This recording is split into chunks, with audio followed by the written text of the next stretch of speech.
On this day in 1888, Hibernians fans rioted during a 3-0 Celtic win at Easter Road. Celtic's founders were conscious of the need to hit the ground running in 1888. There was nothing inevitable about the success of the new club, and dozens of clubs formed by members of Glasgow's Irish Catholic community came and went in the years before and after the club's founding. If they were to succeed in their aim of raising funds for the poor of the East End, it was not just a mere football club that was required, but a successful football club. With this in mind, they set about recruiting the strongest squad of players possible. Their most important recruit by far was James Kelly, the international centre-half and Scottish Cup winner who had recently played for Renton in their World Championship victory over FA Cup winners West Bromwich Albion. The signing of Kelly gave Celtic the credibility they needed to entice other established players. As it was players from an Irish Catholic background who were most likely to be open to a move to Celtic, it was inevitable that there would be some sort of clash with Hibernians in the pursuit of signings. The Edinburgh Irish had already been usurped for Kelly and Neil McCallum when the Celtic committee turned their eyes eastwards in their search for players. Celtic's visit to Easter Road in October 1888 was the second meeting between the two. The first took place at Celtic Park on the 4th of August and passed without incident as Celtic won 3-2. On the 6th of August, the Edinburgh Evening News report on the match included an account of how several Hibernians players had ended up in Glasgow. The paper reported, "Football having ceased in Edinburgh, several of the Hibernian players became located in Glasgow, and from appearances of friendly encouragement, they assisted the Celtic. Appearances, as weeks went on, proved deceptive.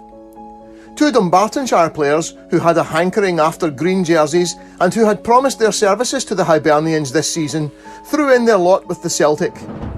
Gallagher, Coleman and even an Edinburgh lad like Groves likewise gave in allegiance to the Glasgow team, and rumour went so far with her many tongues as to assert that the backbone of the Hibernian defence, McLaren and McKeown, would go the same way.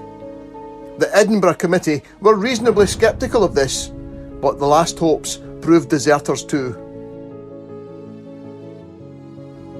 So it was when Celtic arrived in Edinburgh on the 20th of October 1888, it was to a distinctly hostile reception.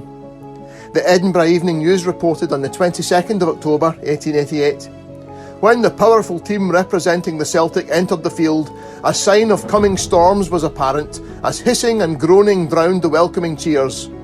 In course of the game, the crowd kept at it. The ex-Hibernians were dubbed endless unenviable nicknames, from traitors to professionals, the committee man and the small boy rivalling each other with expressive and abusive phrase."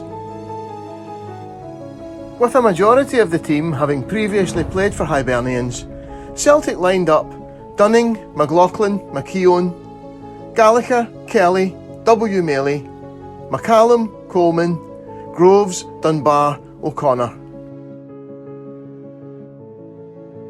Celtic were totally dominant, and John Coleman's opening goal after 10 minutes was greeted by a frosty silence from the crowd of around 3,000. The mood wasn't helped when another former Hibernians player, Mick Dunbar, added a second, which was the subject of vociferous offside claims, but these were overruled and the goal stood, to loud boos and jeers. The match was over as a contest when Dunbar added his second 5 minutes from half-time. The trouble kicked off 15 minutes into the second half as Hibernians prepared to take a corner. The crowd behind the Celtic goal came spilling onto the pitch and the Celtic players were mobbed.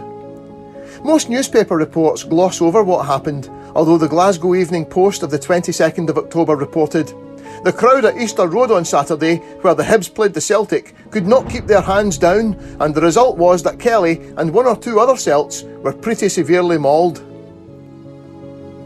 The Aberdeen Press and Journal of the 22nd of October recorded, "Kelly was somewhat roughly dealt with by the spectators at the goal. The field was immediately crowded, the players were surrounded, and for some time the utmost confusion prevailed. After some delay, during which a free fight seemed imminent, the field was cleared and play resumed." The game resumed, but the referee cut the game short by 10 minutes and Celtic played out the remainder, making little effort to score again.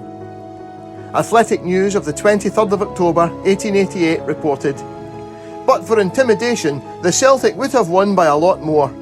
I hear that the Glasgow Irishmen will have no further dealings with the Hibs, and after Saturday's experience, it will be to the benefit of Scottish football, as well as the clubs interested, that no more matches should be played."